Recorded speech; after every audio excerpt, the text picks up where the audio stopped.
We're at part 3 of this sketchbook tour. Around 2011, 2013, I did a lot of drawings on the train, on the bus, and at cafes. I took those drawings and compiled them into this book here.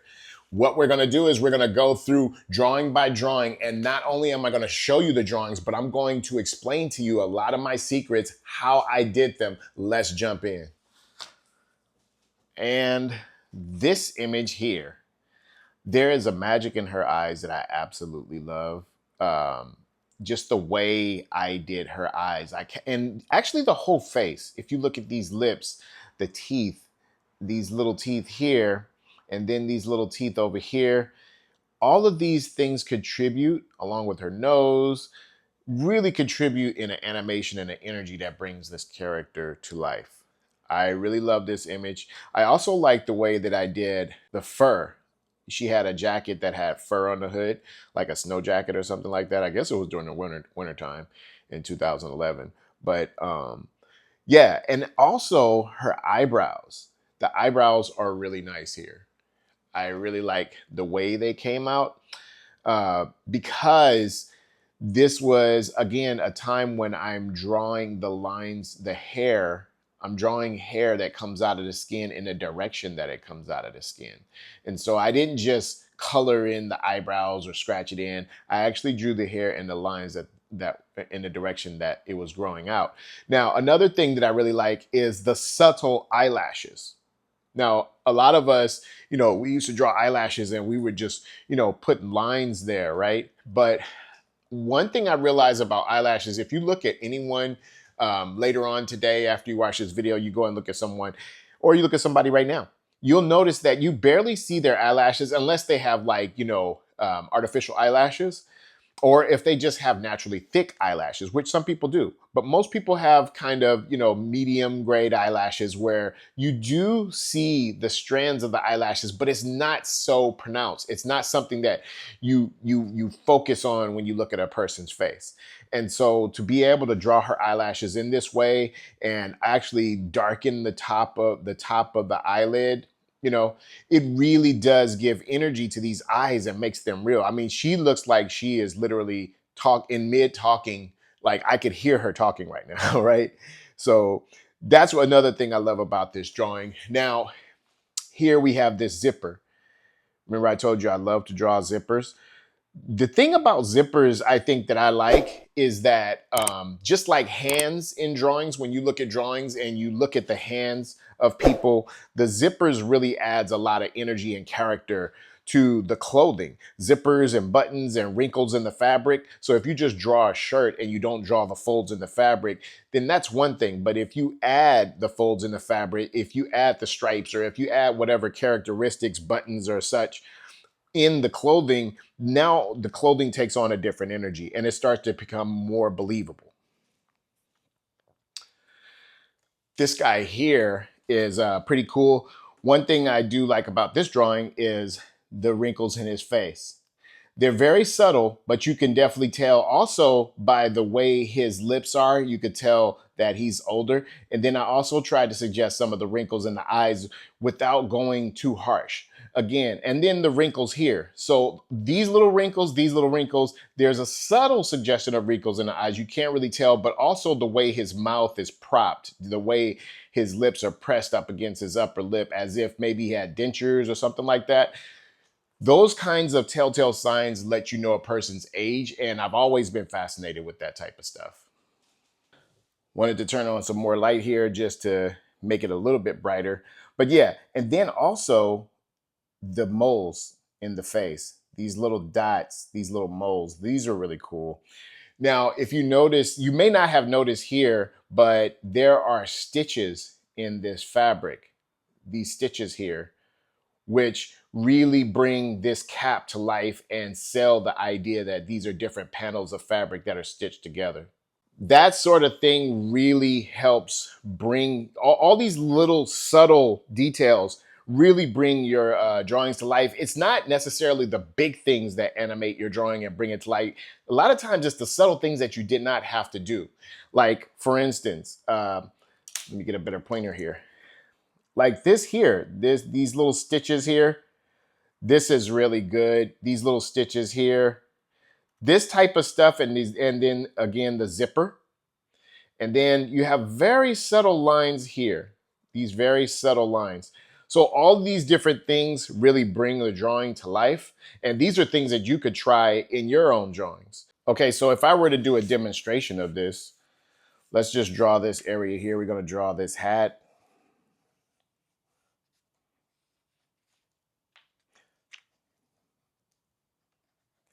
And then go in and add these little very, and it's really hard to imitate them because I was in a mode when I did that, but I'm barely touching the paper.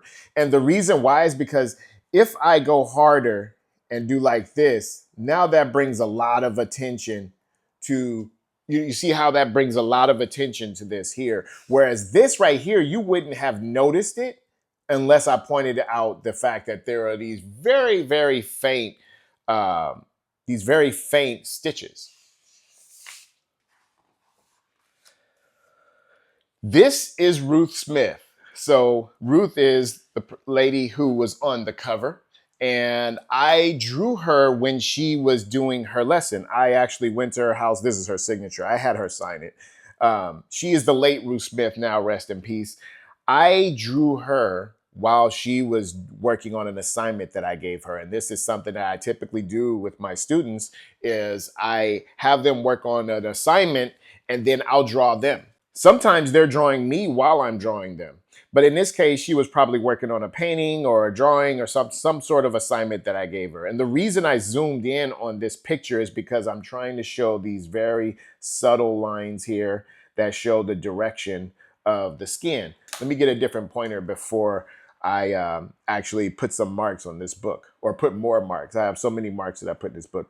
But these little lines here that show the direction of the skin, the curvature of the face. So her cheek is coming outwards, then it goes back inwards. And so this is suggesting that it goes back inwards and out and things like that. And also I do them subtle lines right here to suggest the folding of the skin as her face wrinkles when she raises her eyebrows. Also, here's a big mistake.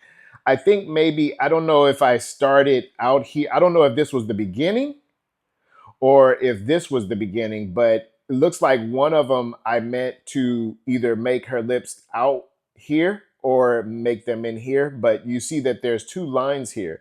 And that's because I decided to go a different way. Sometimes I'm just thinking when I'm drawing, you know what I mean? And I'm not really even thinking the fact that I'm drawing over my drawing. I'm just drawing in the moment, and I'm just kind of driving the car really, really fast and not fully paying attention. A lot of my drawing is very emotional and in the moment and electric. And so I have little things like this second line here. There's this line here, but then there's another line here. Normally you would think a person wouldn't put a line in there, especially a line this dark, when I have all these other lines which are very subtle. I also added zippers here, but I also added darkness behind the zippers to make them pop out from the face, or from the bottom of the face. Adding a little bit of shadows here, just a little bit of shadows to kind of suggest some depth, like the depth of the nose, the nostril, and under here and inside the nostril. Just a little bit of shadow.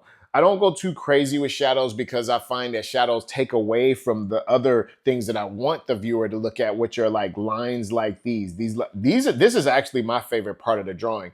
Not the darker lines, but these lines, right? I just like that because it adds so much more energy to the drawing, so much more suggestion of who the person is and things like that. And also I snuck her hand in, right?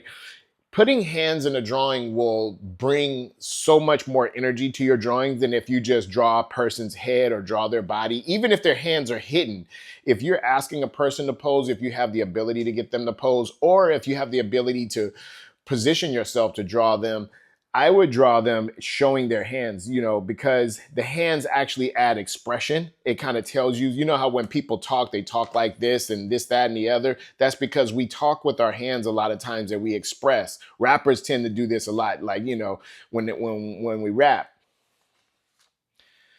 This drawing, I actually I remember I drew it in ballpoint pen. I probably was on a bus, and then later on, I came back with a sumi brush and ink. And this was like sumi ink and a sumi brush, and then I just drew a square around here. And this brush was really tattered and dry, and so I left the textures, and I really love these textures.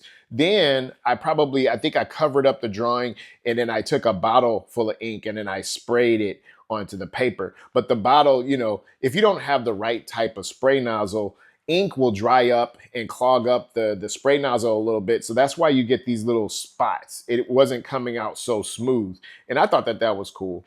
But in this drawing, what I do like about it are her eyes. My favorite part of this drawing, her lips, something about the shape of her lips. And also, I did do some subtle lines in the pupil here. This is something I don't do often. She may have had light colored eyes, and so I wanted to really get those pupils. That was where the energy was. A lot of times when you're drawing, you're going to have a favorite feature of whoever or whatever you're drawing. If you're drawing a car, it might be the tire, it might be the fender, it's probably different things. But in this drawing, my favorite feature was definitely her eyes. Same here. This drawing, I really loved her eyes.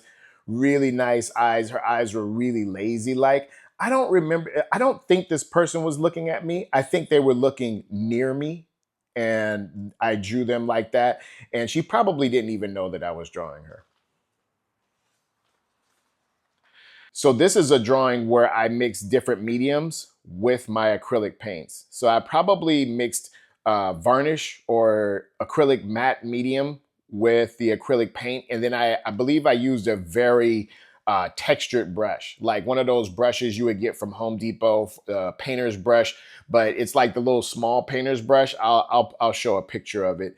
But those kind of brushes, they tend to get really frayed, and all the bristles start to kind of spread out. And so they're really good for applying texture, because if you got a really nice brush, something like this or something else, you're not going to achieve this type of texture. You have to get a brush that wasn't meant for fine art or wasn't meant for art, maybe like a painter's brush or something, or even an old painter's brush. I actually have a hard time throwing away brushes for this very reason, is because I really like the different characteristics that different brushes have, especially when they have paint clogged in them. Maybe I ruined the brush, left some acrylic paint or some sort of paint in it, and then you use that same brush because you're trying to achieve texture.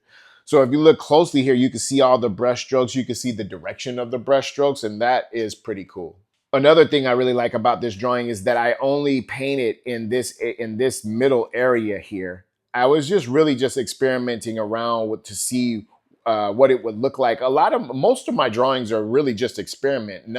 Very rarely do I go into a drawing with a formula of how I'm going to do it. Like, I'm going to draw it this way, and I'm going to paint it this way, and I'm going to do this, and I'm going to do that.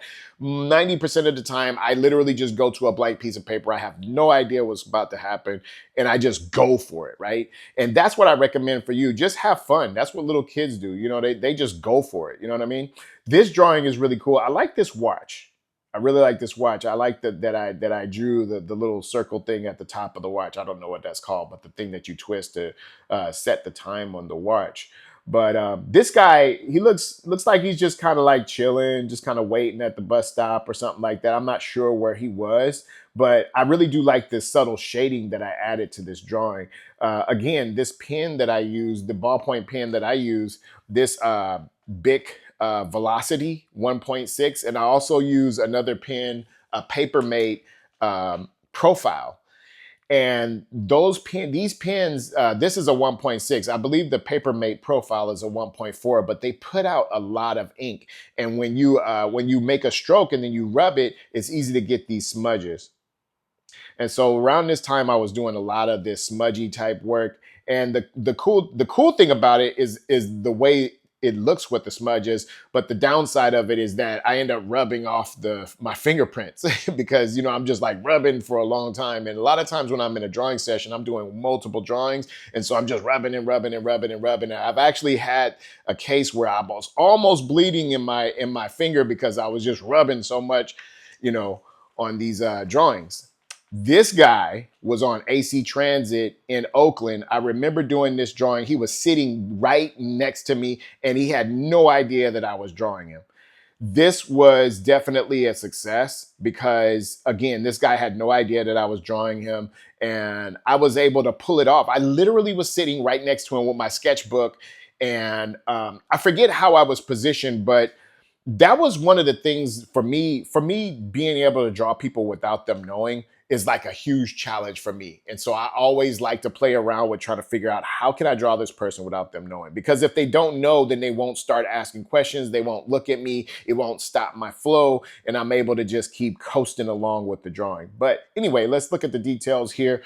One of the biggest things, obviously, you could see is that I did the hair of his face. This was the first drawing. This was a breakthrough drawing.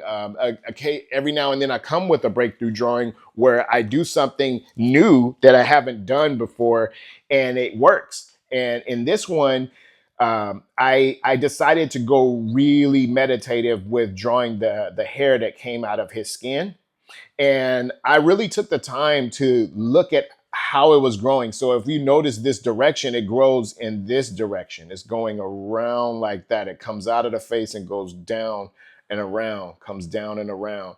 And so I really wanted to show that. I wanted to see if I could communicate hair and make it look realistic.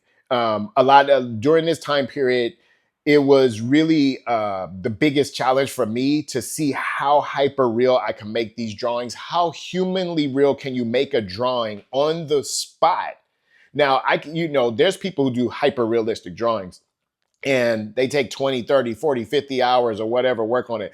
My thing was within 10 minutes, which is most of the cases most of these people that I drew here, these are like 10-minute, 15-minute drawings at the top. 15 minutes top, but a lot of them were drawn in 5 minutes. Like I could literally draw this in 5 minutes or less, right? And so this guy, I just cut myself. This guy here, I don't know how long. This may have been 15 minutes. This may have been about 15 minutes.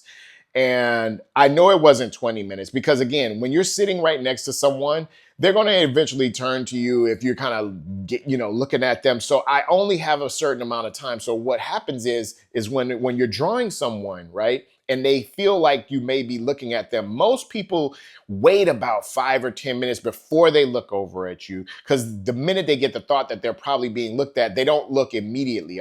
This is majority of the time, not every time. And so I knew that this guy was going to probably end up looking at me at some point. So I remember doing this drawing. When I was doing this drawing, I had this pace of putting these lines down. And one thing about when I get into drawings this deep and get to this level of detail, I am literally living in the page when I'm doing these kinds of drawings. Like I'm literally becoming a part of the work and I can't think about anything else. I can't think about bills. I can't think about, anything going on in the world. Like I have to be present when I'm doing this. And that's one good thing about art is it forces you to be present depending on how you draw. Obviously not for everybody, but the way that I teach drawing, it forces you to be present. So it becomes a meditative process and you actually get, it's a release and an outlet. But anyway, the cool thing about this is that I did different levels of hair. So this hair is not as long. It gets a little longer right here. And then it fades up into longer hair up under the hat. Now, I remember in order to do this here, I think I took a piece of paper, like something like this. I probably took a piece of paper and I masked it so that way I wouldn't accidentally draw over the hat area. And also the cool thing about this drawing is that there's only details in certain areas. So if you look here, all of this surrounding area is just really loose lines, right? But then up in here is like very hyper detailed. This nose is drawn very loosely. Whenever I do the drawing of someone, I usually do a contour drawing of the outside contour, the outside silhouette of them. Then I go in and add the detail. Now, a lot of people like to jump into the details. And what my mentor used to say is, if you jump into the details, then you're only putting details on a weak drawing, right? So I recommend getting contour drawing down, and that's one of the main things that I teach in my course, High Powered Drawing, which you can download for free for a limited time right now. In there, I teach predominantly contour drawing, blind contour drawing, but I teach it in a very specific way. You could do contour drawing, blind contour drawing, but the way that I teach it is very different. Just because there's a couple things different that you do when you're doing the contour drawings that give you actually more maximum benefit out of the exercise. So, but contour drawing in and of itself is just a great exercise. I found that it's the most powerful exercise to help you gain confidence in your line work. And I've said that a million and one times. That's why it flows out so smooth. But yeah,